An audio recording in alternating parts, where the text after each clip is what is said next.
E havia até especulações dos bancos de que o aumento seria maior, talvez de 1,75. Mas foi mesmo de 1,5 ponto percentual. A decisão do Banco Central anunciada ontem, no começo da noite. E é bom lembrar que ela era esperada, inclusive alguns apontavam a necessidade de uma ação efetiva por causa da inflação e da situação fiscal. Inflação oficial que nos últimos 12 meses, outubro a outubro, acumula alta de 10,34% pelo IPCA 15, que é, na verdade, uma prévia do IPCA. O IPCA 15, ele é recebido como prévia do IPCA. E o IPCA é utilizado em N contratos. É o indexador de vários contratos. Muitos economistas receiam que o quadro de desajuste nas contas públicas acabe levando a um cenário de o que eles chamam de dominância fiscal, em que as políticas monetárias deixam de surtir efeito no controle de preços. Assunto que, aliás, várias vezes foi abordado neste horário aqui na Bandeirantes, não acontece, porque existe uma cartilha que ela só é levada a sério e atravessa décadas sendo levada a sério porque funciona, senão teria sido rasgada. Mas ela funciona em situações típicas, situações comuns, clássicas, que é basicamente o seguinte: subiu a inflação, atingiu um nível preocupante. Isso pode ser aqui no Brasil, nos Estados Unidos, na Alemanha. O que faz o Banco Central? Preciso combater a inflação. Por que está havendo inflação? Porque tem mais gente comprando a uma demanda maior, uma procura maior do que a oferta. E aí é a velha lei, tão segura quanto a da gravidade, da oferta e da procura. E a gente sempre lembra aqui que muita gente, muito teórico, inclusive gente de gabarito, pensadores inteligentíssimos, eruditos, mas que cometeram o erro primário quando tentaram suprimir essa lei básica da economia, da oferta e da procura. E ela não é revogável. Ela está associada à atividade humana de maneira incontornável. Se há mais procura do que oferta, os preços sobem. Se há mais oferta do que procura, os preços diminuem. Isso na situação clássica, ortodoxa, normal. E vale para qualquer mercadoria. Vale para laranja, vale para carro, vale para avião, para iate, vale para sapato, vale até para o dinheiro, vale para o ouro, para a prata. Por que a prata tem tido uma valorização excepcional, muito maior do que a do ouro? Porque há uma forte demanda por prata para utilização em aparelhos eletrônicos. Então a indústria de alta tecnologia está demandando muita prata. O preço subiu, porque há uma demanda muito forte. E vale até para o dinheiro. Então, se há uma oferta de dinheiro, ou seja, de crédito, maior do que a procura, o que vai acontecer? As taxas a serem pagas cairão. O dinheiro ficará mais barato. Haverá mais crédito à disposição, crédito mais barato. Se, ao contrário, houver uma demanda por crédito maior do que a oferta, o juro sobe. O crédito fica mais caro, o dinheiro fica mais caro. No câmbio, se por alguma razão, por exemplo, os Estados Unidos elevam a taxa de juros, o que acontece? meio mundo quer comprar dólar para adquirir papéis do Tesouro Americano, que não são os que mais remuneram, mesmo quando os juros sobem lá, mas são os mais seguros. O sujeito sabe que vai receber em moeda forte, ou seja, não haverá desvalorização da moeda utilizada no contrato. Aí há uma demanda gigantesca por dólar. O dólar se valoriza, ele fica mais caro, porque há muita gente procurando. Então vale para qualquer mercadoria, até para o dinheiro, que é meio de troca, mas também é mercadoria. Então a inflação subiu, o Banco Central eleva a taxa de juros. Para quê? Para o dinheiro ficar mais caro. O crédito mais custoso. E com isso, fazer com que aquela demanda, aquele consumo que está alto, seja reduzido. Havendo a redução do consumo, os preços irão descer. Outra situação clássica. Difícil, mas clássica. Típica. Normal. Ortodoxa. Recessão. Uma recessão, portanto, uma redução considerável no consumo. Logo, uma procura menor. E às vezes a oferta se torna maior do que a procura, por causa da recessão. Há uma crise econômica, desemprego, as pessoas consomem menos, os preços descem, porque a oferta está maior do que a demanda.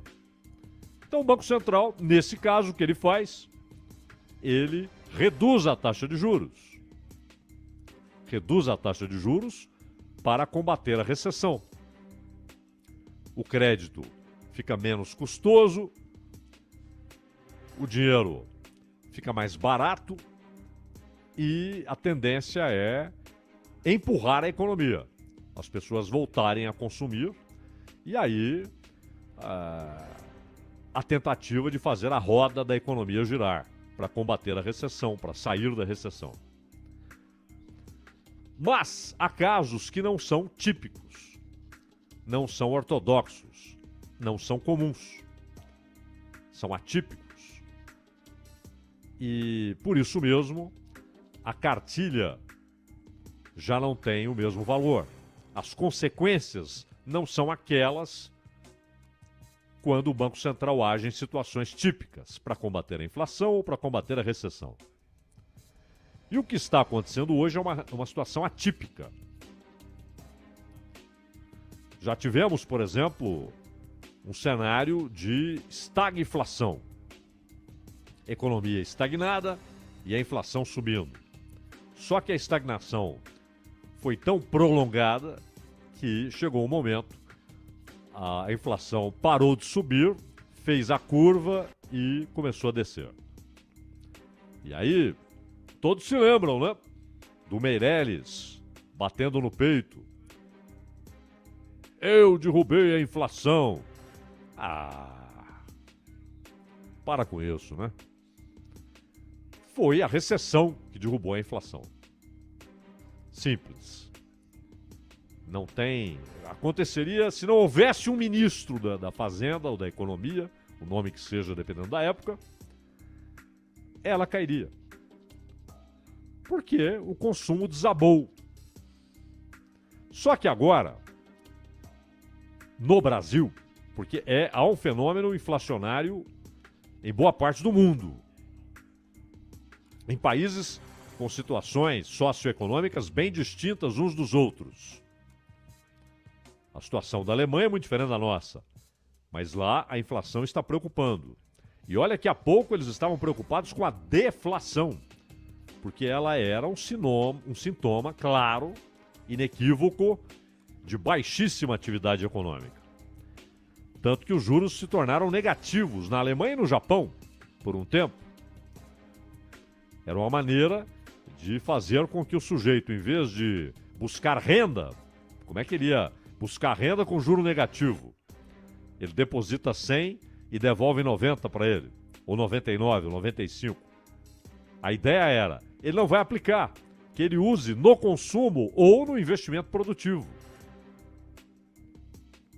gerando emprego, enfim, na economia real. E não viva como um rentista. Isso aconteceu na Alemanha, aconteceu no Japão. Agora não. A Alemanha está preocupada com a inflação. Também a Inglaterra. E na Inglaterra, por alguns problemas relacionados à decisão de o Reino Unido deixar a União Europeia. Então tem faltado mão de obra para algumas atividades. Isso está provocando falta de produtos e falta de produto equivale à inflação, porque há menos oferta. Mas, no geral, é exatamente o problema da oferta que está afetando boa parte do mundo. A Argentina está com a inflação pior do que a nossa e com a economia em frangalhos. Então, ela está vivendo os dois fenômenos. Atividade econômica baixíssima e inflação subindo. O Brasil também. Atividade econômica baixíssima, sinais de recuperação em alguns setores, mas no geral o quadro é ruim. Com consumo baixo, com desemprego altíssimo, e é claro que se você tem dezenas de milhões fora do mercado de trabalho, sem ocupação e, portanto, sem remuneração, é claro que isso afeta o consumo. Você tem milhões que ficam ali tolhidos do consumo básico. E aí, muitos limitam-se ao consumo apenas do que é vital. Ou seja, consumir para sobreviver. Comprar comida. Então a atividade econômica está baixa. Mas a inflação está subindo. E o que essa reunião do Copom demonstra? O Banco Central olhou para a cartilha. Inflação alta, eu subo o juro. Mas não é uma situação típica. Não é consumo elevado que está produzindo inflação. Não é porque o consumo subiu tanto, superou a oferta em tal medida que os preços subiram. O que sempre acontece com laranja, com carro, com avião, com barco, com dinheiro, com ouro. Não é o caso. Há uma crise de oferta e isso atinge a indústria e a agricultura. Não faz muito tempo, a própria ministra da Agricultura, Tereza Cristina, disse aqui na Bandeirantes o problema, por exemplo, da importação de certos tipos de adubo da Bielorrússia e da China. Há um problema de oferta. E mais, são produtos importados. A moeda utilizada na comercialização é o dólar. O dólar subindo, esses produtos ficam mais caros. Mais caros e com uma entrega precária. Não dá para atender todo mundo. O preço vai lá em cima. E aí, muita gente diz que absurdo, o Brasil produz tanta comida, como é que o preço pode subir? Sim, mas na maior parte dos terrenos cultivados é preciso adubar. Tem terra que é tão boa, né? A terra preta, a terra roxa, onde você tem, quando muito ali, correções. Outras não. O Brasil só virou uma potência extraordinária na agricultura porque avançou sobre terrenos que antes não eram utilizados.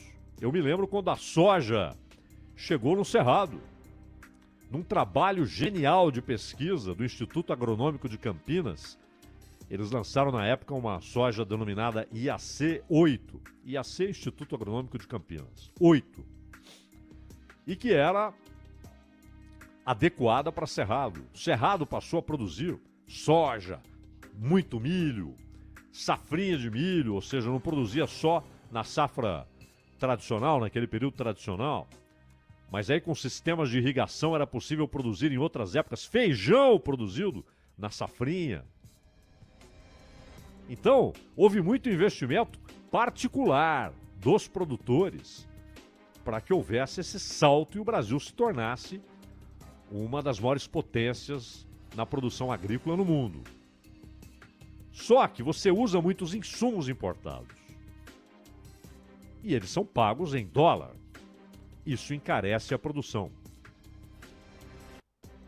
Isso é controlável?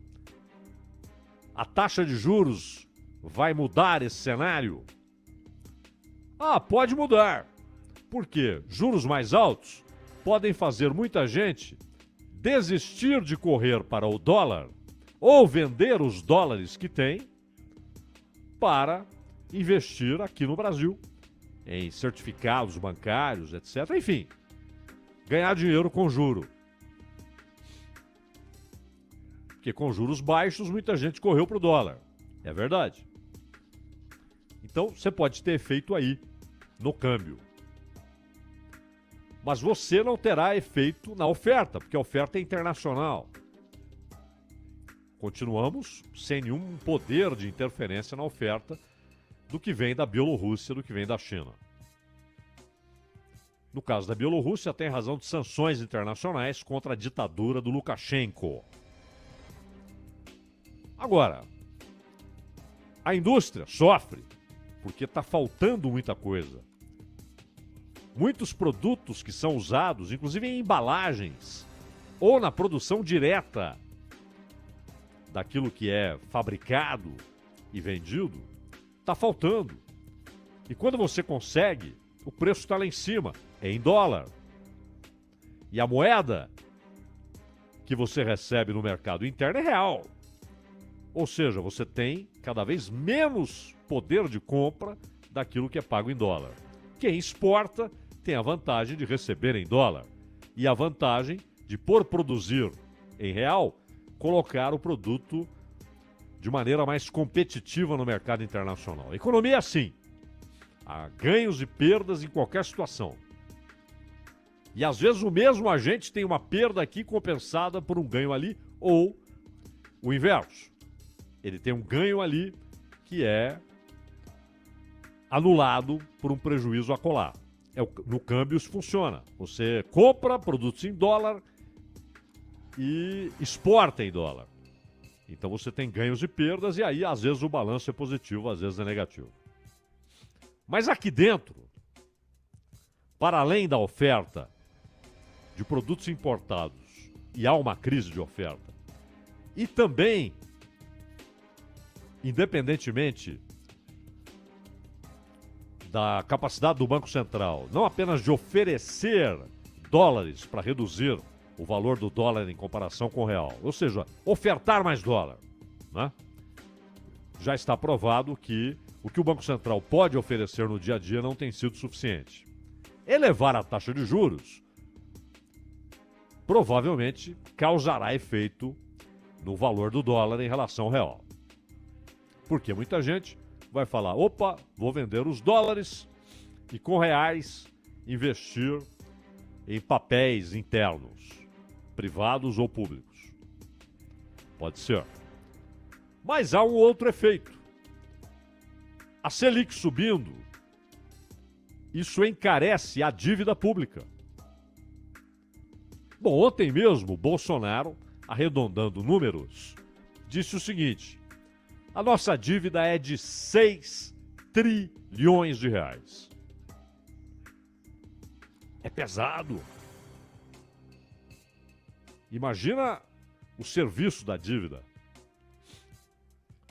Só o pagamento de juros,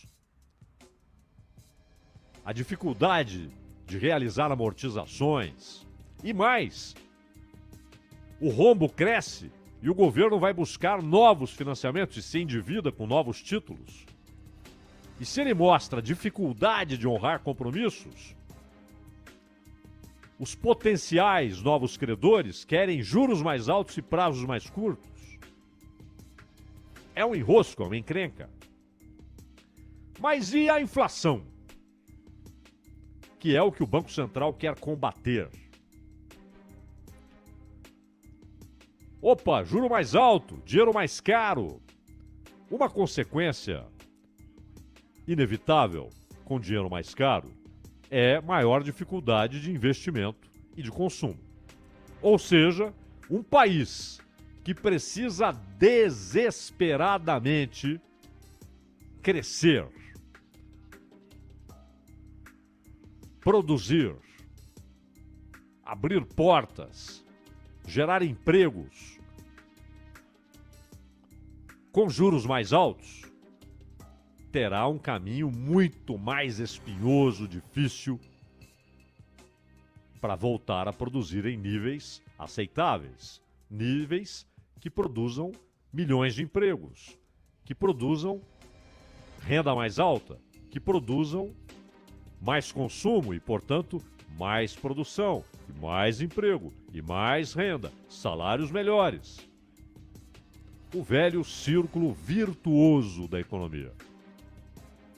Juro mais alto dificulta tudo isso. Até porque aí o sujeito, aquele caso da Alemanha, juro negativo para o cara consumir ou investir na produção real. Com juros subindo aqui no Brasil, muita gente fala, opa, eu não vou mais abrir aquele negócio.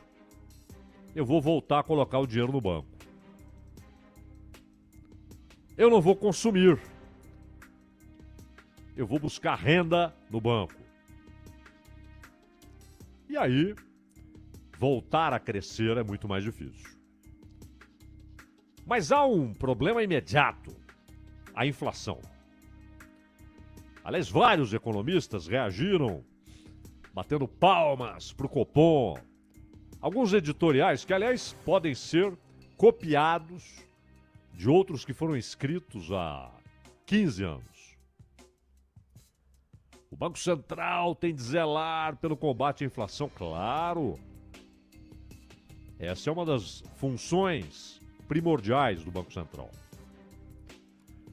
Mas essa elevação da Selic, da taxa básica de juros, que, aliás, parênteses, não faz cócega quando desce nos juros bancários, mas parece um propulsor da NASA quando sobe, porque empurra rapidamente os juros dos bancos, os juros cobrados dos clientes, lá para cima. Aquilo sobe como um foguete, mas dando propulsão ao que já está, não nas nuvens, né? Na estratosfera, na ionosfera, e vai subindo. Mas quando a Selic desce, o pessoal dos bancos sai a cantarolar. Como quem diz, não é comigo. Ele passa a ter possibilidade de buscar recursos nas operações interbancárias mais baratos, recursos mais baratos. Mas isso não é repassado para o cliente consumidor. Até porque, quando há redução da Selic, geralmente é porque o país está numa crise brava. É preciso incentivar a economia. E aí muita gente está com dificuldade de pagar o banco. E aí o banco fala, não posso reduzir, tem muita inadimplência. E aí ele provoca mais inadimplência. Inadimplência forçada pelo próprio credor. O Brasil tem fenômenos formidáveis, né? O credor provoca aumento da inadimplência. Ou seja, o banco. Pois é, a Selic sobe. E os preços?